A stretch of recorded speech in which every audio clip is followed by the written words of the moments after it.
streaming. All Okay. right. Is it All working? Right. We're back. Let's see. Let's see what people said. You guys hear me?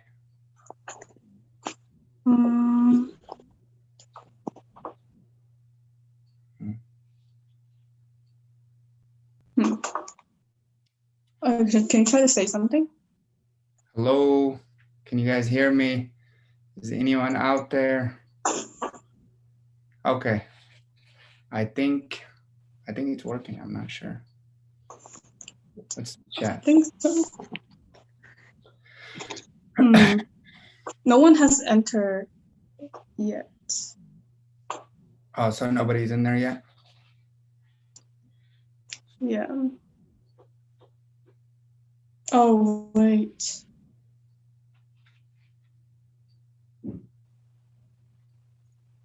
Okay. Oh, yeah, they can hear it. Great. I'm so glad that works.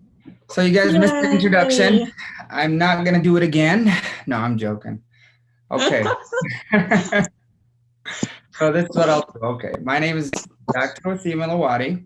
Okay. And I graduated from the University of Michigan Dental School in 2018. I took a different path to get to dental school. I know everybody does kind of, there's many different paths to get there. I took my bachelor's in dental hygiene. I was a dental hygienist for a year. I graduated 2013 from dental hygiene, and then I started dental school in 2014. Prior to that, I just did my prerequisites. Some I took at a community college, some I took at U of M Dearborn for the classes to get into hygiene. So a little bit about myself. Before I got into dental school, I used to work with my dad in a pizzeria. We ran that since I was 15. I worked there up until almost dental school. I always had a full-time job up until then. And then when I decided to get into dental school, at the time, me and my wife were both kind of trying to decide what we wanted to do. And she kind of told me, hey, let's do dental hygiene. Just in case we don't get into dental school, we can stay still in the dental field and do what we love, which was dentistry at the time. I still love dentistry, by the way, but I'm just saying that was as a pre-dent, that it's kind of hard to kind of figure out where you want to go and what you want to do. So I ended up finishing the hygiene program. I took the DAT twice. The first time I took the DAT, I didn't do that well. Everybody has different methods of taking the DAT. Everybody's going to tell you that, do this, do that. You're going to do it, and then maybe you won't do well the first time, and then you're going to kind of figure out how to organize your time. So the first time I didn't do so well. The second time I kind of concentrated more on taking practice exams. I took a practice exam every day. I actually also took some time off of work, even though I really wasn't, and I couldn't take time off of work, but this is what I really wanted to do. And I said, screw it. Like, this is what I have to do. I went to the library every day for 8 to 6 hours. I know sometimes that's not something that, everybody can do, but I was fortunate enough to just, take the time off and be able to study. I took my DAT, the second DAT, within the same cycle. And then I was able to get interviews to 3 or 4 different schools. I wanted to go to Michigan since day one. What I tell people all the time is what you got to do is if you want to go to a certain school, contact that school. Contact that school, talk to admissions, show your face. If they have an event, be there. It's all, they see thousands of applicants, but if you're showing your face, you're talking to people, you are showing the passion that you have for dentistry, then when they see your name, then they can actually match a face to that name. So after I graduated dental school, I bought my practice, W Dentistry, a year after in 2019. Okay. So kind of going back to my journey in dental school. So one of my biggest things that I tell people to do is to find a group of friends, that can help you get through the way. Because if you try to do everything on your own, it's going to be a lot harder, and you're going to miss a few things. You're going to miss, everybody has their days. Everybody has something where they miss something or they forget something. When you have a good group of friends, we all reminded each other, when stuff was due, what we needed to do, what requirement was needed that week, and we helped each other out. It was, we had a lot of fun. You can make dental school what you want it to be. If you want to be stressed out all the time, then that's you. But if you want to kind of have fun, enjoy being a dental student, make friends. We were friends at, if you can see with the picture, we were friends with everybody. I mean, these were the staff. These were not students. They were the staff, our the dispensing staff. We were friends with everybody. And I'm still friends with these guys. We talk daily. We have a group chat that we share everything with. We all have offices. We all bought our offices almost a year out. We talk about different ways to improve dentistry. We also, help each other with our offices. So having a good group is I think very, very important. And just being friendly to everybody, talk to everybody in dental school.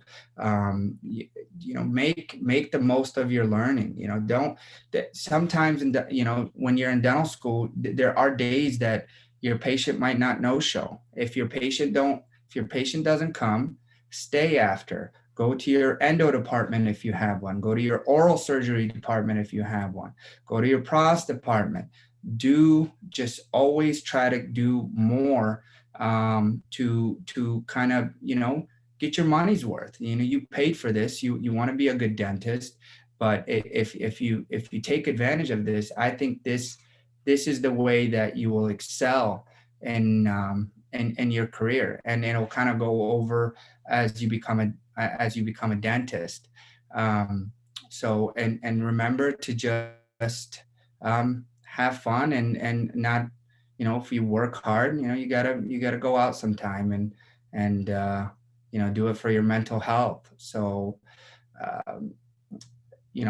I still say I had a blast in dental school. People look at me crazy, but me and my friends, we enjoyed everything. We laughed with everybody. I mean, our lunch table used to be instructors, dispensing staff, supporting staff, everybody. We would just have a great time. And I think people appreciated that. And when we needed help, we got the help. If I needed something from someone, or my coordinator would sometimes say, for example, a student got sick and they couldn't see a patient, I was always available to see that patient for her, and she appreciated that. And then if I needed help, like, hey, I'm low on this requirement, she would help me find that requirement, because I was able to help her and kind of make her job easier. Okay, so let's go on to the next.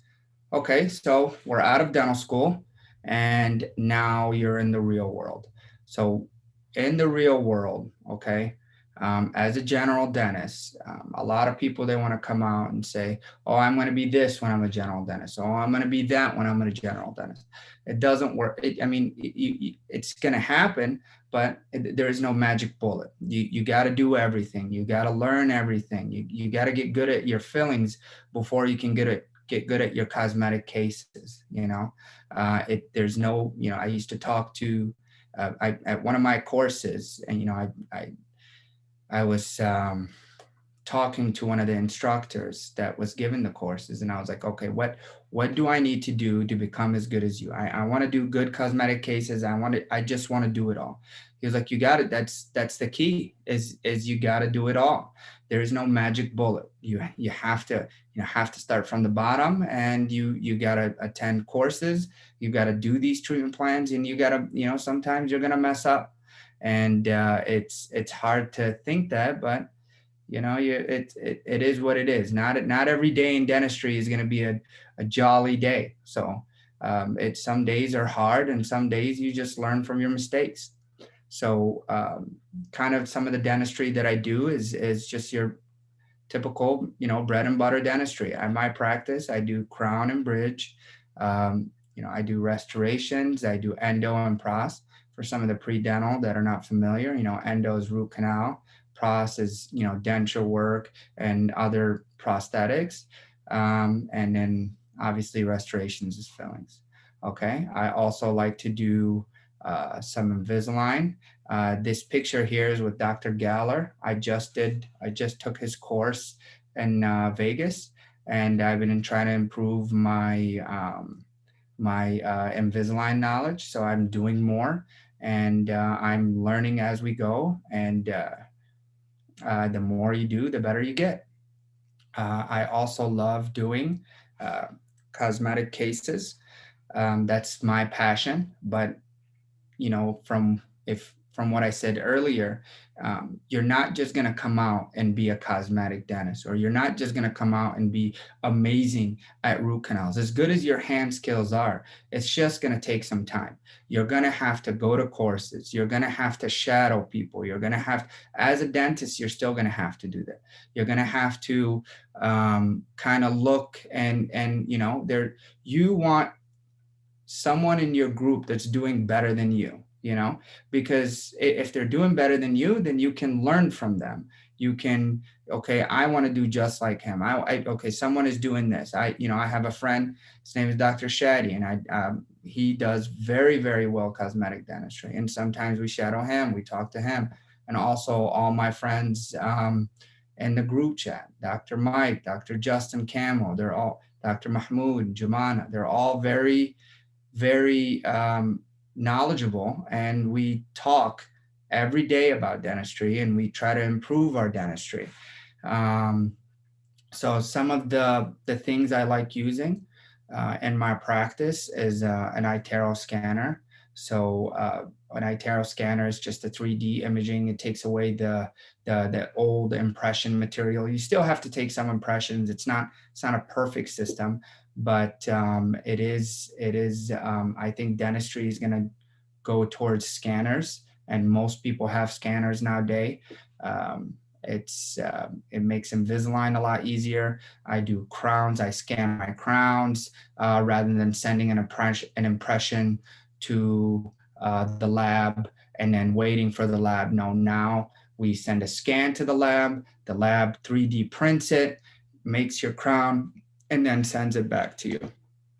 So that's some of the technology I use. I also use some the Picasso laser. I like using laser. It works really good with tissue, especially when you're doing any kind of crown work or you're doing any fillings. Sometimes you get some bleeding, and then the laser will actually help. Okay. I have been doing more cosmetic cases now that I'm out.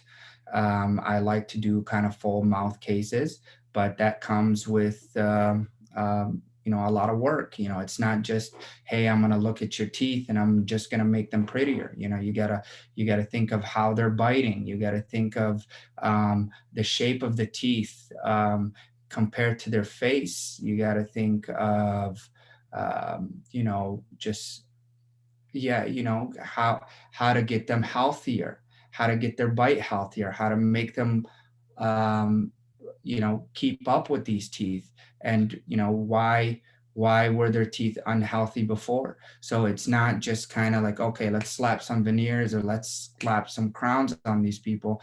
No, you have to really, kind of get to know the patient and get to the source, so that way you are not just doing work that's going to last for a year or two. You want your work to last a long time. So another thing that I advise people is, you know, I took cosmetic courses when I was in dental school.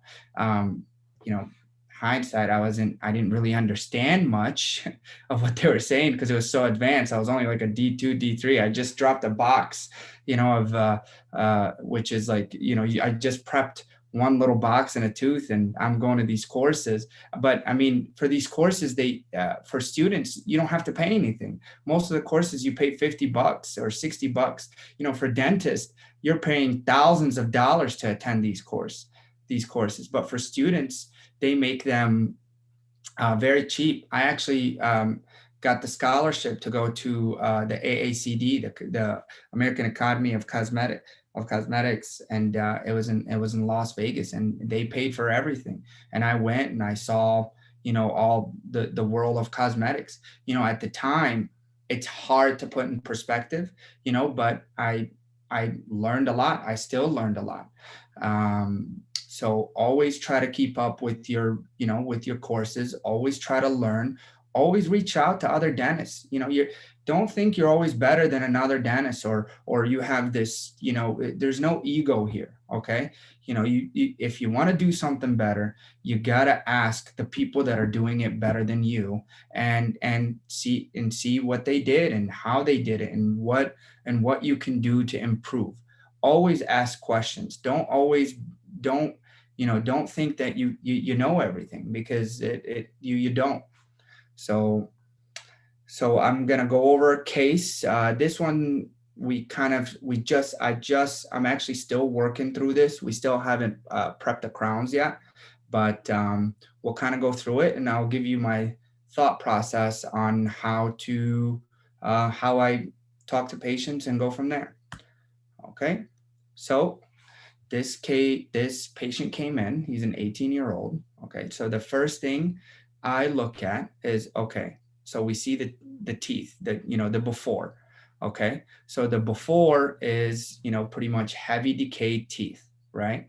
Okay, so what do we do here, right? What's the first thing we do? First, we talk to the patient. Okay, so we got to try and define the source. So I like to make my treatment plans as simple as possible, and speak to my patients as, you know, in any term that they can understand, so that way I can help them, you know, get to better oral hygiene. I'm not going to sit here and tell them, oh, you have decay on this tooth, we're going to end up doing a root canal, and then after we do a root canal, we're going to do a post. You know, they're not going to really understand some of this stuff. So what I do is I actually, you know, I make it as simple as possible. You know, first, what do we think when we see something like this? Okay, obviously you think, okay, heavy sugar intake. There's a heavy sugar intake here and lack of hygiene. Someone is not brushing their teeth and they're taking a lot of sugar. Or is there a possible drug use in this situation? My patient doesn't use drugs, from what I know, but that's something you have to think of. You have to think of different possibilities that, okay, so what's going on here? So all my staff laugh at me, you know, when I give these analogies. You know, when I talk to the patient, okay, and they tell me, oh, doc, let's just fix my tooth, right? And I say, okay, well, if I fix your tooth, that doesn't matter if a year from now the tooth is going to look the same again.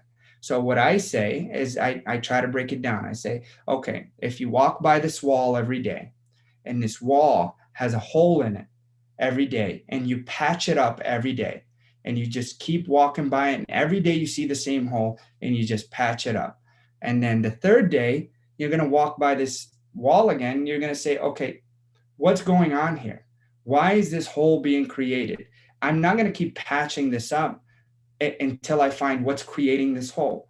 So what's creating this hole is his diet. You know, his patient sipped on energy drinks, also had a high sugar intake, and had poor hygiene. So I talk with the patient at that point. Okay, how can uh, what do I want to say? How can I get you to a place where we don't go back, right? So first I say, okay, what are you doing? You know, he told me he's sipping on energy drinks. I try not to tell people to just stop. Hey, you stop drinking Monsters. Hey, you stop smoking. Hey, you stop this. Look, people are hearing this all the time. They're not going to stop doing what they're doing because you're telling them to just stop. Okay. You give them alternatives. You say, okay, how about this? How about you have a Coke at lunch or maybe one at dinner? Okay. How about you don't sip on it? How about you just have it within that setting? You know, if you're sipping on something, that's just a constant acid attack. You're constantly, lowering that pH in your mouth. And it's constantly, wearing down your enamel. So how about we just, have it once at lunch? Let's cut it down to once a day. I try to work with my patients and make things realistic. Okay. Everybody has something sugary to drink, but nobody's teeth look like this. Okay. The point is you try to work with the patient and give them alternatives rather than saying, okay, you're done. Okay. So that I do all that before I even try to diagnose the teeth and see what to do. Okay. So when I start looking at these teeth, we take x-rays. Once we look at the x-rays, we look at the apex of the tooth, meaning the end of the root here. Okay. And then we see if there's any infections. We see if the decay got to the nerve, and we kind of decide from that. Obviously here, most of the decay got to the nerve. I mean, there's no teeth left. These are just fillings, core buildups before I do the crowns. Okay. So typically if the tooth is very compromised after a root canal, we like to do a crown on it. Okay. A core and a crown. That's kind of the rationale here. So what we did is we did root canals on all his teeth in the front here, and then we put what's called a post in there. Okay, he doesn't have any supporting structures here to support the filling. So if I just do a root canal and just trying to put a filling on top of the tooth, there's nothing's going to hold that filling. Okay, so what we want to do is we want to put a post in there, something that kind of sticks out, and then that way we can build around that post. And once we build around that post, then I have something. You can kind of see them here. You can see the post sticking out right here, these little dots. That's the post coming out of the tooth. Okay. So, sorry. So that's one of the things that, you gotta think of. So after we got this done, I ended up actually lasering some of his gums. As you can see, his gums were really infected. You can kind of see how angry they look. They're bloody and they just weren't healthy. So there's a little bit of overgrowth. This tooth is shorter. So what I do is I measure the pocket here, see how long the actual tooth is. And then what we do is we kind of laser the gums here to give them a more natural shape and to expose most of the tooth. Okay. So he actually is coming back, and I did the lasering and I prepped the teeth, but then he's going to come back for crowns next week. Okay. So that's one of my kind of restorative cases. So let's look at my next case. Okay. So my next case, this patient came in. He's been a patient for a long time. Obviously he loves gold because he didn't want me to remove the bottom ones, but he knew that I had to remove this gold crown to be able to fix this gap. Okay, so this is number 8 here that's missing. So that's kind of the first thing we notice, right? Okay, he has a missing number 8. He used to use a flipper. The flipper broke. He didn't like the way it looked. Okay, so and he also had other cavities everywhere, and some old fillings that needed to be replaced. Okay, so first, when I look at this, is I say, man, this is a big gap. How am I going to put just one tooth here that's going to match this tooth? You know, it's kind of hard if you look at the width of this gap, it doesn't match the width of that gap. You know, so what do we have to do here? Okay, the patient also, you can't see, has a missing tooth here, and also has a missing tooth on in the front here. So he needed a bridge here and a bridge here. Okay, so rather than just doing isolated bridges and kind of giving him teeth that look that have different sizes and different shapes, for this kind of case, you have to do the full upper. Okay, you have to pretty much prep his whole upper teeth, because now you can control the shape of these teeth. You can take a millimeter from this tooth. You can take a half a millimeter from here. You can take it all throughout the teeth, and then you can see at the bottom how nice and balanced this is here. See, the two teeth look almost the same. You know, everything looks nice, and we have some nice porcelain crowns. You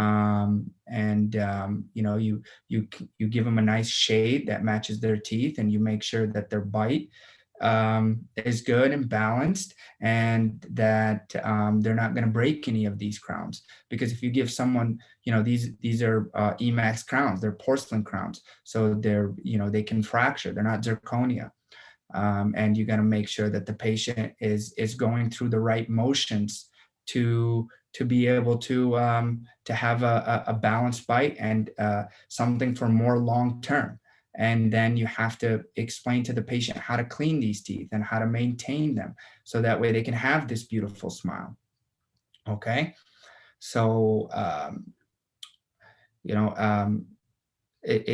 you know, this is hard to convince. This is hard to convince people, you know, to do, especially, you know, in different areas. There's some areas I guess that's going to be easier to convince someone to kind of do something like this. Okay, because they might not care about their teeth. You know, some you know, I had a patient, you know, say that he was comparing his teeth to hair growth the other day, saying, "Oh, I'd rather be bald. I won't go to another country and get a, you know, hair transplant," or you know. So it's like you know, it's not the same at all. You know, a lot of people don't understand that teeth are very important, and you got to explain it to them in a way, and you got to tell them that teeth are not just a single tooth. Every tooth has a function. You know, another analogy that I tell my patients, that my staff also laughs at me, is I compare the mouth to a building, right? So when you have a building that's being supported by beams in each corner. Now I tell this to my patients that want their teeth extracted, like, "Oh, just take it out. Just, oh, it has a cavity, just take it out." I'm like, "You want me to just take it out just like that?" You know? So I tell them, you know, the bite, the force will never change. You're going to bite the exact same, just like the building, the weight will never change. So what happens to, you know, if I took a post from that left corner, now that one beam that used to have a partner supporting that building is not there. What's going to happen to that beam? It's going to break eventually. And research actually shows that after 5 years, adjacent teeth, you know, after you extract a tooth, will most likely need major work. You know, so you kind of let them know that, you educate them, you let them know that this, you know, your mouth is a working team, and if you take one out, you know, you're going to be understaffed, someone's going to get overworked, and they're going to quit on you. So that's how it goes. So after we did this, He was very, very happy. We did a few checkups. He's due for another checkup in a month. For typically when someone gets crowns and veneers like this, we like to put them on a 4-month recall for cleaning, just to make sure that that they're getting more frequent cleanings, and that they're it helps them more for the longevity of the crowns. We also like to do a bite guard for people that grind. Even after these crowns, you want to make sure you do a bite guard to kind of protect these teeth at night when they're sleeping. Okay. All right. What's next? Let's see. All right. So I'm going to give you guys some advice. I know mine was a little shorter, but we had to kind of condense everything because of the technical issues that we had, but it's okay. It's still been fun. So my biggest advice is connect with as many people as you can. Okay. Meet people, call admissions, talk to people that want to go into dentistry, listen to their opinion. You don't have to, just because you heard someone's opinion, you don't have to do it. You just listen to them. You listen to their opinion, see what they have to say, and then you do what you feel is right. So listen to people, talk to people. And my biggest thing is get involved and show your face. If you want to go to University of Michigan and you live within the vicinity of that school, or maybe, you want to take a trip. I made sure that I went to the University of Michigan. That was my dream. That was my goal. So guess what? I got into dental hygiene at the University of Michigan. And what did I do? The first week I was there, I was in the admissions office. I was talking to everybody there. I was telling them I want to come to dental school. I was at every give kids a smile. I even dressed up as a damn tooth. I didn't care. I was there. I was talking to people. I had a lot of fun. I met a lot of people. And when I got my, after I was done with my bachelor's in hygiene, I already knew everyone. I even got letters of recommendation from from a lot of people at U of M. So I got involved, and I always showed my face. And I feel like nowadays with the technology, and it kind of sucks because of COVID, right? I mean, COVID screwed things up. But if you can, show yourself, talk to people.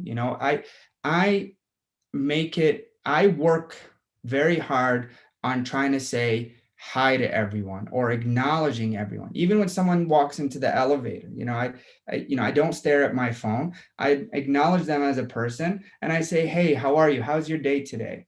Oh, great. It's been whatever. The weather's perfect. I don't like the weather, but you just, you talk to them, they're people, it's not, I feel like we're getting so sucked into our technology that we're forgetting how to show our face and how to talk to people.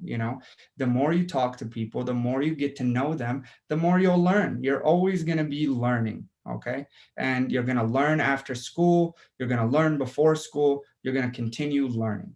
Okay. So one of the, quotes that I like is by Gandhi, is your beliefs become your thoughts become your words become your actions become your habits become your values, and your values become your destiny.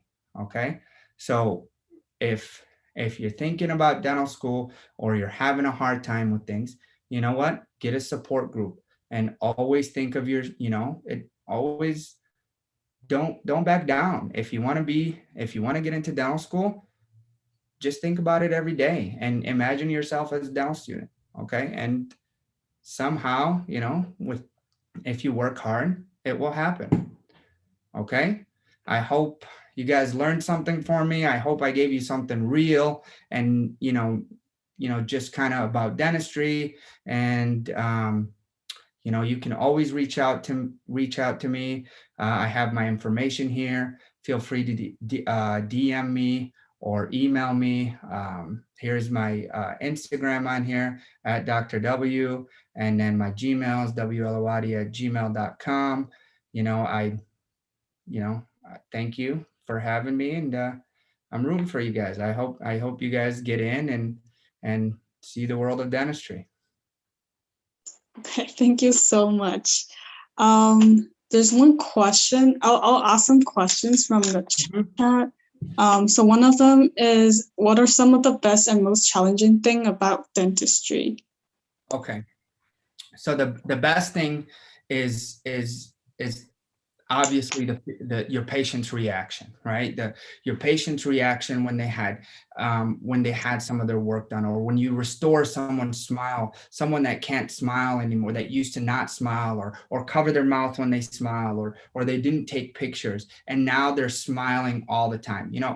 It's so funny that you said that, because one of my patients today, we went through so much, to get her to where she's at.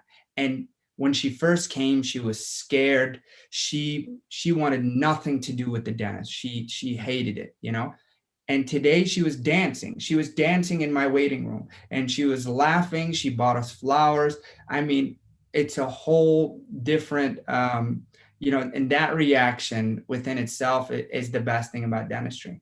Now, the most challenging is, you're going to be hard on yourself. We're human. Okay. You can't always think that you're going to be a perfect dentist at all the time. You make mistakes. There are some things that you make mistakes with, and you just have to be honest with the patient. Like, hey, this is what we did. Okay.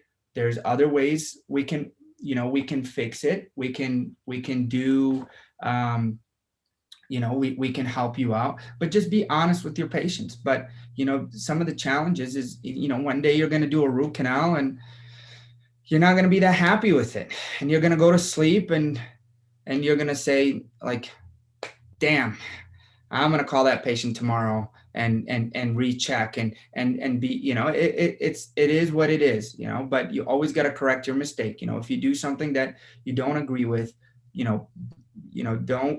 don't think that, oh, okay, I'll just let it go. No, talk to the patient, send them to the root canal specialist and have them fix it, or whatever it is. Or if you're not ready to do a treatment, don't do it. Okay. Send it to the specialist, send it to someone that knows what they're doing and that can benefit the patient. This is a person that you're working on. Okay. This could be your mother. This could be your father. This could be your sibling that you're working on. So, you want to treat people the same. So that's one of the biggest challenges when you're out in the dentistry world. Okay, our next question is, what skills and personality traits are most needed to excel in this field? You got to be able to, okay, everybody has different personalities, right? There's extroverts, there's introverts, there's, I think that some of the personality traits is you got to be honest with your patients. Okay. You got to tell them. And one of the biggest thing is making things simple for people. Okay. You got to be able to dumb down your words. Okay. Not everybody went to grad school. Not everybody had a biology degree. Not everybody had the education that we did. You're going to see a lot of, you're going to see a lot of common people here, hardworking people. Not everybody can understand you. So, don't try to show them that you're smart by saying these things.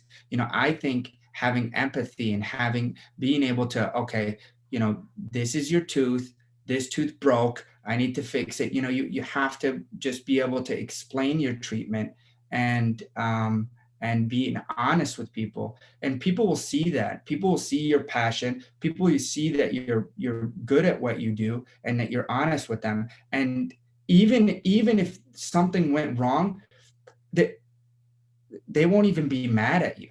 It's the crazy part. They're not mad at you. They say, it's okay. You tried your best. All right. You know what? Let's try this different treatment option, and this is obviously in the beginning, you want to be confident, but at the same time, there's times that it's, things are shaky. Like I said, we're human. We're going to make these mistakes. We're not perfect. So, just talking honestly and being honest, and just wanting to learn. Okay. And our next question is, what do you wish you had known about this field before you entered it? Well, there's a lot of things I wanted to know. I wish that, you know, I wish I knew. I guess it's hard because I didn't know anything much about dentistry. If you tell me what would I wish I've learned in dental school, I would tell you more of practice management and insurance, and being able to kind of maneuver your way around that, because that is a big part of dentistry. It's a big that people kind of don't really. Everybody thinks that we're just gonna work on teeth all day. No, I mean, I own a business. I have to run this business. I have to, be a good, boss to my staff, and be friendly, and be able to work with them, and know how to be a good person. That's a tough part about dentistry when you come out, and especially if you own your own practice, and being able to manage your practice, and learning things about your practice. And I wish that I wish we would have had more courses in dental school about that. Okay. And our last question is, how does your career affect your lifestyle? It affects it 100%. So I'm constant. I mean, my career, and other than my kids, and my family, my wife, it's that's all I do.